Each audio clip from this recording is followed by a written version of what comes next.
The Night. The Roaring Night. In Chapter 3 it finally showed itself, and instantly a million theories died and its identity was confirmed. At least that's what most of the fandom would have you believe.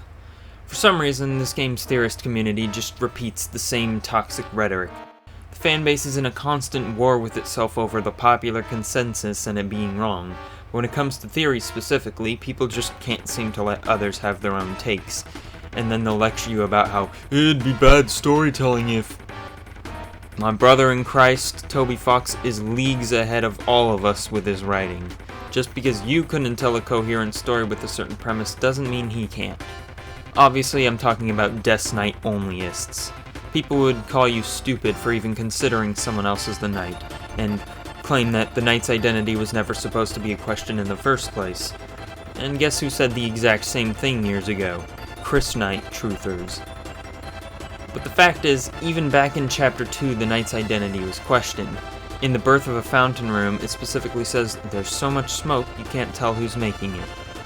In Chapter 4, there are two scenes that question the Knight's identity directly, and this is after the so-called obvious evidence for Death Knight. When you ask Gerson about the Knight, Susie will say that she saw them in the light world, and assumes it was a light knight, but because it was so dark, she couldn't make out who they were, which could still have plausible deniability, since if it was some kind of dark being, obviously Susie wouldn't be able to see them. Gerson then redirects the question to why the Knight is doing what they're doing, which is a very important part of the conversation a lot of people have overlooked. Now you could argue that Toby just wrote Susie to be deliberately oblivious in this scene, like when all the people can't tell that Mr. L is Luigi in Super Paper Mario. But there's another scene. If you refuse to think about Susie in Chapter 4, you can think about the Knight. It talks about its helmet coming off, and Chris immediately tries to change the image to prevent us, the player, from knowing who it is. If Toby intended it to be obvious who the Knight was, why would Chris in-universe bother hiding the identity from us? The only other answer is maybe Chris doesn't want to think about or accept who the Knight is because of something traumatic.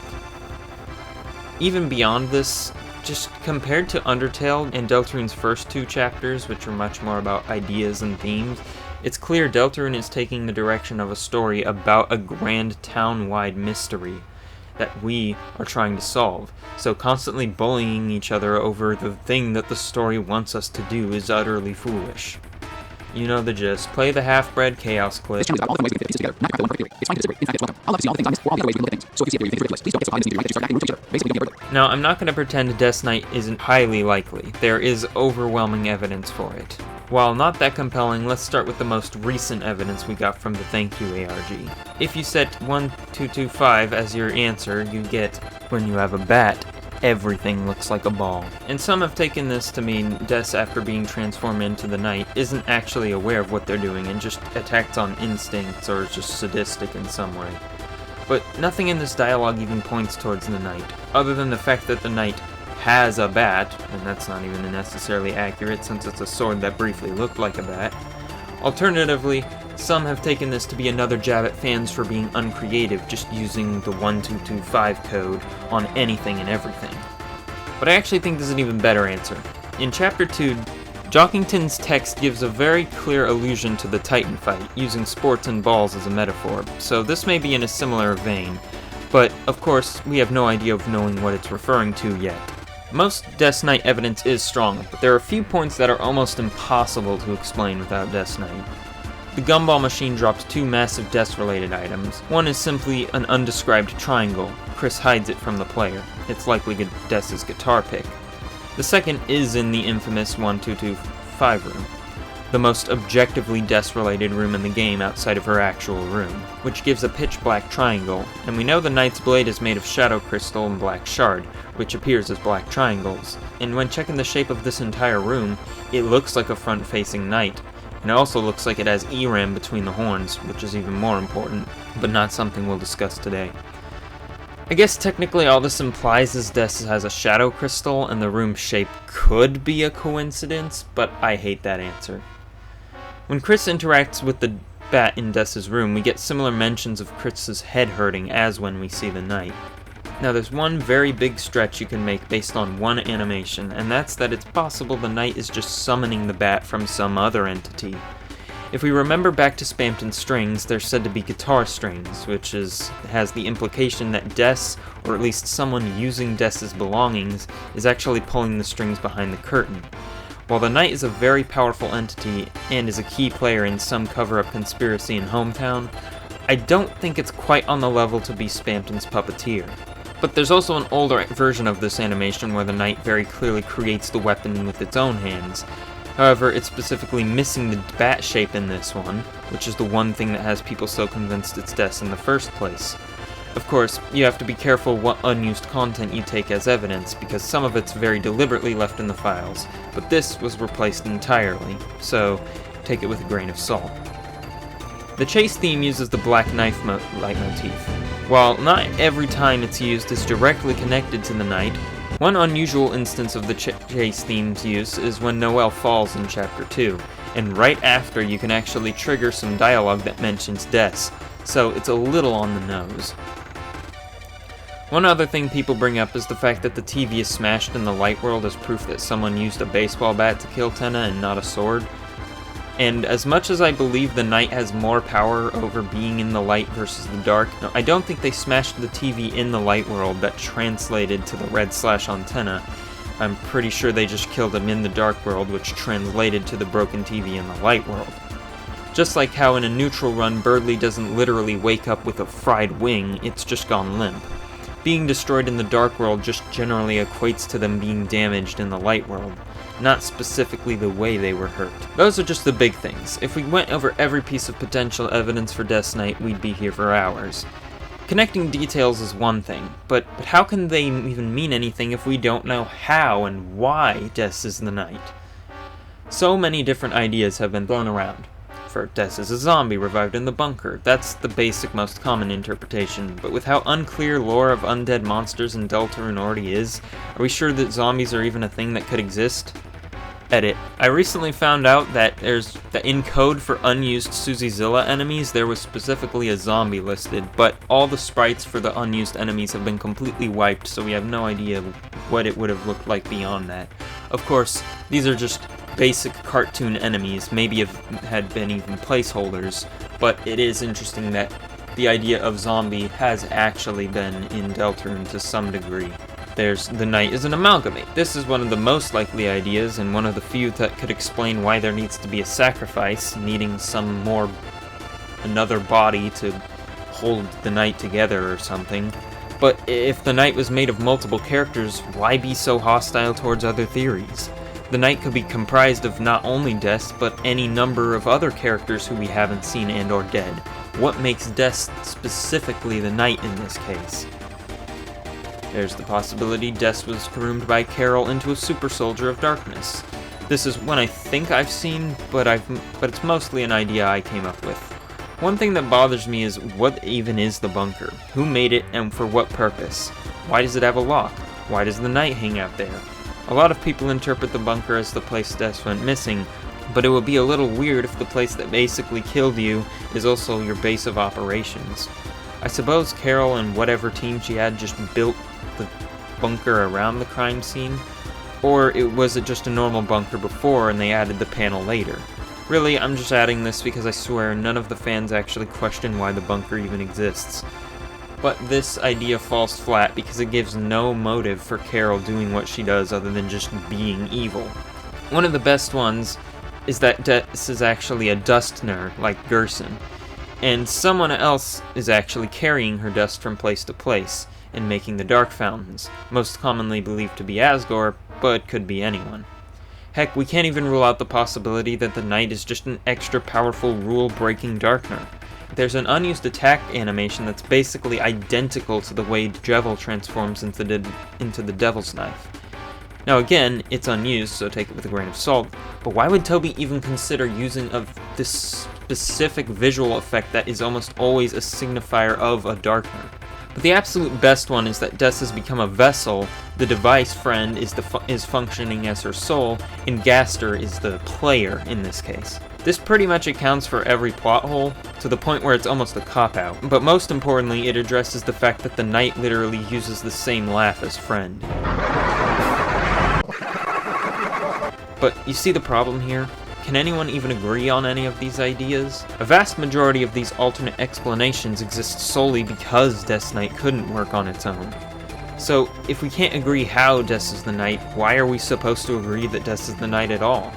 Like, at the end of the day, it's still just a theory, and yet the fanbase treats Death and the Night as a singular entity across most fanworks. But then, we have to talk about the narrative dissonance and evidence on the contrary. We already mentioned the puppet strings thing, but that's still pretty cryptic. What isn't cryptic and very in your face is the implication that Death is lost and we need to find her. We know at least Noelle has been trying to find Death, but the Spamton sweepstakes giving us the website seems to be implying that even we, the player, need to find her. In the 1225 room, everyone gets focused on Chris losing their hand and they miss the implication that Chris was trying to find something, but lost it. And most importantly, Chris jumbles the letters of the friendship bracelet in front of Noelle. And guess what you can spell with those letters? Find her. Even besides this, Noelle implies there was something specific Chris was trying to communicate to her but couldn't because a dialogue prompt is necessary, likely also involving Death's whereabouts. Meanwhile, here comes the Night charging in and being a constant in-your-face obstacle with us almost always knowing where they're located. So Chris goes through all that trouble to protect the Knight's identity from us and Susie just to turn around to Noelle and practically beg her to search for the Knight, potentially destroying the entire plan. Oh wait, I forgot, with zero evidence, Death's mind is actually separate from her body and Chris is trying to get Noelle to find the true essence of Death and not the Knight. That's another thing people like to bring up, the voice in the code. There's nothing to suggest that this is specifically Death's. TV and Breakfast at least points to one of the four in this scene, but it's not like those aren't things people commonly enjoy. According to the Japanese translation, the character is at least more on the feminine side, which doesn't rule out many characters as there's not many that are that masculine presenting. And especially if we don't assume this text and events is happening as we read them. With the prophecy and timeline shenanigans, this could come from any point in time, slowly being revealed to us as we get closer to the truth. But at very least, wherever it's coming from, Spamton can somehow channel their voice in Chapter 2, and they're presumably trying to reach Chris. There's also the hand that meets yours in the final prophecy room, which plays a completely inaudible guitar sound. And yes, the Knight was last seen in this room, but clearly it left and went to the closet in the church after the Titan was sung. And this text doesn't really read like Chris hiding the identity of the Knight. It reads more like something completely unexpected, where Death had somehow slipped between the cracks of reality to reach out to Chris briefly. The biggest evidence for Death being unused is actually from the Skies Forever Blue music video, but people got mad last time it was even brought up for evidence for Deltarune theories, like it isn't super obviously similar on purpose. Oh, and how could I forget, Carol actually has a conspiracy corkboard in her room. So if she already works with the Knight, who is her daughter, then what the heck is she investigating? You could at least argue Asgore is being deliberately kept in the dark about what actually is going on. But if Carol already knows where she is, and let I remind you, the Knight is entirely capable of communicating with Chris, so what could she possibly have left to figure out? But there is an even bigger reason why Death's Night is less likely. Death's Night is basically the exact same premise as Flowey. One child of a broken family tragically dies and gets revived in some form separate from human and monster, is unable to experience emotions normally, and becomes a murderous psychopath and the main antagonist. Now, Gerson does have this whole speech about retelling stories in different ways, so it's not off limits to tread some old ground. But there's another game with a similar story also being made by one of the lead developers of Deltarune, and that game is Dweller's Empty Path by Temmie Chang. The story of this game is ongoing, and the next installment is still in development, so it's possible the story goes in an entirely different direction. But what we currently know is the main character Yoki's sister Sei disappeared without a trace when she was young, where she ended up in what is likely some other world, one filled with darkness and eyes. Some mysterious force is turning her into an all-powerful demon who is trying to stop herself from hurting Yoki, but the corrupting power is growing too strong. and in the first game of this series, Escaped Chasm, if you don't grab the Yoki doll, you'll get a visit from Sei. She goes from an appearance of a defenseless child to that of an old woman who keeps growing with no way to keep herself in check, shockingly similar to some fan art and interpretations of Des. And the Yoki doll actually appears in Sham's shop, even getting an updated visual as the character changed in appearance. So, if anything is significant, it's that. Even Yoki exhibits some similarities with Noelle. Young Yoki has memory loss, with similar vibes to how Noelle disassociates in traumatic experiences. Yoki and Noelle both have powers they don't know how to control, and strange forces want to utilize them, and some are even preparing them for something. They may even be unknowingly responsible for some of the crazy events that have been going on in their respective worlds. With Temmie doing most of the sprite work for Deltarune and Toby helping make the music for all of Temmie's games, balancing work on Deltarune in this series is probably hard, so why on earth would they be making such similar stories? I mean, Toby was even concerned that a different game made by one of his other friends, which is almost certainly Amori, would be too similar, so it doesn't really make sense to be something they would both be doing. And it's not like Tem has limited creativity. Her comic Soul Beacon is nothing like Toby's stories. Anyway, that's enough about Des. What about the other candidates? Well, there's two things that the knight could be doing. Either someone at the top of this group is trying to find or revive Des, or it's someone with strong religious desires likely related to the prophecy. As pointed out by Jaru, the knight's body is very similar to an elongated Deltarune, as seen on this tapestry, and the antlers could be of significance. The one thing we know about the prophecy as it's known in the light world is that one of the heroes has horns, and the antlers sometimes become more like horns. They also sometimes resemble crosses, and honestly, I think just in general reindeers are more significant in the Deltarune religion than other monsters. And of course, their motivation could be a mix of death stuff and religious stuff. So that narrows it down somewhat. I would say that any character who has been seen in the Dark World already would be marked off, but with the strong possibility of a time loop and other timeline warping shenanigans, there's no saying that one character doesn't become the knight later and gets stuck in a paradox. I mean, if the knight is Deltarune's Flowey, and he could persist beyond the resets even when Frisk controlled the timeline, it only stands to reason the knight would also play a role in that narrative. So let's go over the most commonly discussed candidates. I'm not going to go into too much detail about who I think the knight is, because that's going to need another video. Azrael. Azrael Knight has an unfair advantage in the evidence department due to the strong implication that he and Des were in a relationship, so things that could suggest Des can be easily explained for Azrael, because he could have just picked up any mannerisms or interests from his girlfriend. But for the same reason I find Des Knight unlikely, Azrael even more so. We wouldn't just be doing the same idea as Flowey, we'd even be using the same character. Toby would have to do something really different with the knight's role to justify making the same character the main antagonist. I'm not going to cover much, but I will add that the Nightmare Knight theme, which later became the Roaring Knights motif, had two interesting Azrael connections. On Toby's old website, Toby made a song called Friendship, which has near identical composition to his theme, only with the Nightmare Knight motif.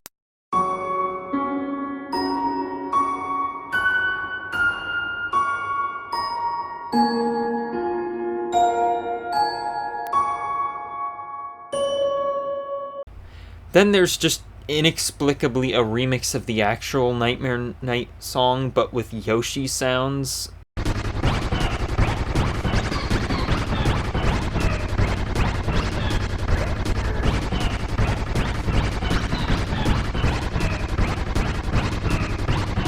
And Azrael was a big Yoshi fan. I genuinely have no idea why this exists, and no one ever will, because the website was deleted.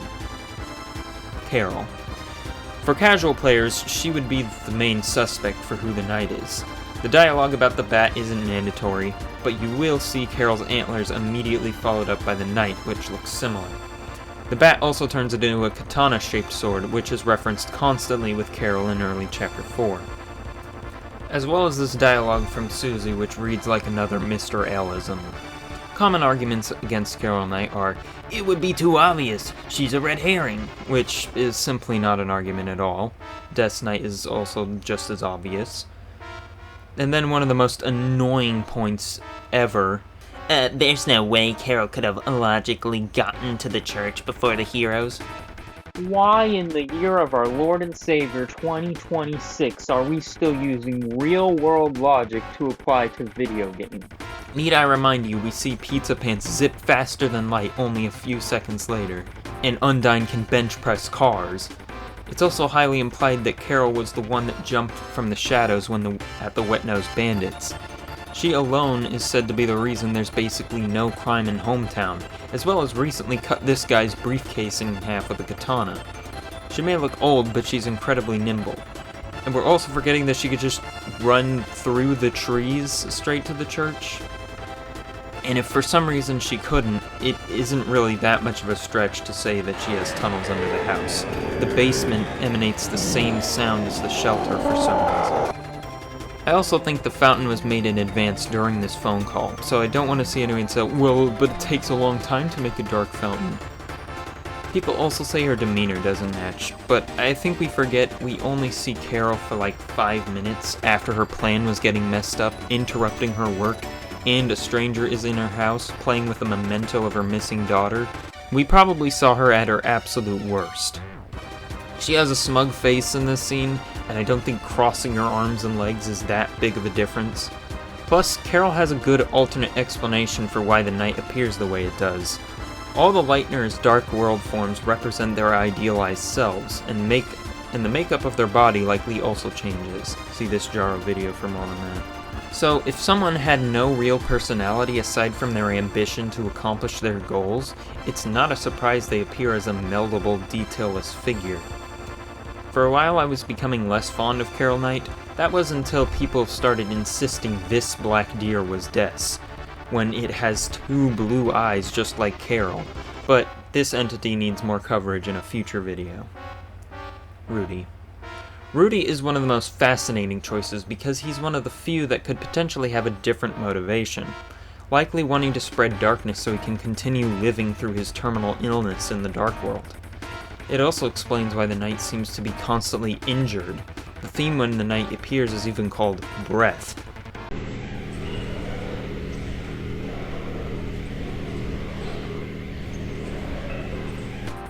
It really fits with Deltarune's theme of defying fate, and while he's not my pick, the potential has made me skeptical if Rudy will even die at all. Another thing people bring up for Death Knight is Toby once said if Mother 3 got an official translation, everyone would see how uncreative he is, in referral to the similarities between Lucas and spoilers for Mother 3, even though it's kind of obvious and it's spoiled in Smash Bros.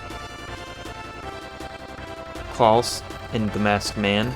But if Chris is to Lucas what the Masked Man is to the Knight, that would point more to Azrael being the Knight as the brother of the protagonist. But who says that's what Toby was even referring to? There's another character in Mother 3 who may have relevance. Porky in Mother 3 has become an old man who can barely breathe or move because of time traveling without protecting his body. But with the shell he built for himself, he's near immortal. Porky enlists the help of Dr. Andonuts to create said shell. Dr. Andonuts, who Toby chose as the main antagonist of the Earthbound Halloween hack, has an overworld sprite of edited Yuboa from Yume Nikki with horns and red eyes. The mystery man who is commonly believed to be Gaster is obviously inspired by Yuboa, but we all seem to miss this closer link as Toby's first tragic mad scientist antagonist was already depicted with Yuboa. However, despite my previous insistence on the mystery man, the copies are monochrome line paired with the color door shown off in the Undertale 10th anniversary stream once again casts doubt. Though, at first glance, the sprite appears monochrome, it is slightly reddened, and of course has red eyes. So, could this be the original Gaster? Heck, even Redacted, who most would assume is the OG Gaster, has a little appendage similar to one of these horns. Of course, Toby can't just use an edited Yuboa sprite in his game, so did Toby make a new sprite and then put a big sensor over it? Just to add fuel to the fire, Fangamer, who distributes Toby's merch, made an official glow-in-the-dark Euboa pin, making him appear green, like the Green Gaster conspiracy, so I guess everyone wins. Obviously, all that to say that Gaster would have helped Rudy become the knight or something. That besides, Rudy absolutely fits the vibe of the knight. Despite his condition, he's eager to pick fights and never takes anything too seriously. Father Alvin. Father Alvin was one of the most compelling candidates in the past, but when Chapter 3 and 4 dropped, people acted like it was completely debunked, but it just wasn't. In fact, there's never been a stronger case for Alvin than what we see in Chapter 4. Many are convinced that Alvin created the church fountains, with him keeping Gerson's dust at the church instead of his house, proof that he at least knows about them, and he's very likely on Carol's team. Some people bring up Gerson and the knight not interacting, but the whole deal with Alvin is he's too scared to live up to his father's legacy. He wouldn't be willing to confront him, and Gerson already knows most everything, but withholds information so everything plays out the way he wants it to. He definitely already knows what the knight's deal is, but specifically wants Susie to be a part of the discussion rather than spelling things out. And then someone will say because he doesn't have a face card or talking sound effect he can't be a main character, even though Sham, Rules, and Tenna have already proven there are no rules to this. Obviously, even though the knight can shapeshift, the lack of shell can't just be ignored, but shells are often symbolic, and in fiction, turtles can usually leave their shells. Now, as the knight, Alvin quite literally comes out of his shell, and is free from the burden he carries of being the son of Gerson. Papyrus. Now here's where discussion gets really hostile for no reason. So for some reason, people have got it in their heads that Papyrus is too goofy and therefore a joke candidate, that it'd be bad storytelling, and that he isn't set up properly. Well, I'm here to tell you that none of that is true, and whether he is the knight or not, he at very least was deliberately set up as a knight candidate. First comes from before Deltarune was even a thing. When Toby was talking with Gigi about how Cucumber Quest isn't finished, they joked that the Nightmare Knight would be revealed to be Papyrus. Not only did the Nightmare Knight greatly inspire the Roaring Knight and uses the same motif, but Gigi went on to become one of the developers of Deltarune.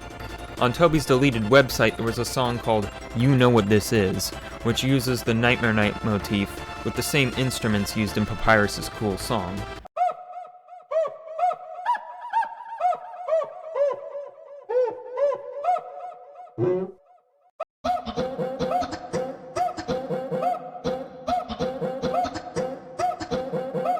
Unfortunately, since again the website was never archived, we have no idea what the context was. But with such an on-the-nose composition and title like that, it's almost like it's mocking us for not knowing the identity of the knight. Papyrus's absence is specifically mentioned in the description of Deltarune, saying he's busy. Papyrus seemed to get further from reach as the knight became more active. Sans claims he doesn't have any friends, but he's not in his house anymore, like you'd imagine an antisocial person would be. But we also don't see him at any job, so whatever he's busy with has to be something bigger. But the biggest pointer is that right after the rain starts, you get to peek into Papyrus's house, and it specifically points out his zigzag carpet. Looking at the sprite in Undertale, and assuming it would be the same in Deltarune, zigzag probably isn't the first thing that would come to your mind when looking at this. It's more like a wave pattern, which is also significant in Deltarune. But then, only a few minutes later, we see a very pronounced zigzag visual around the knight. And on top of that, there's even a very missable pronounced zigzag carpet in Noelle's house. So it's very intentional.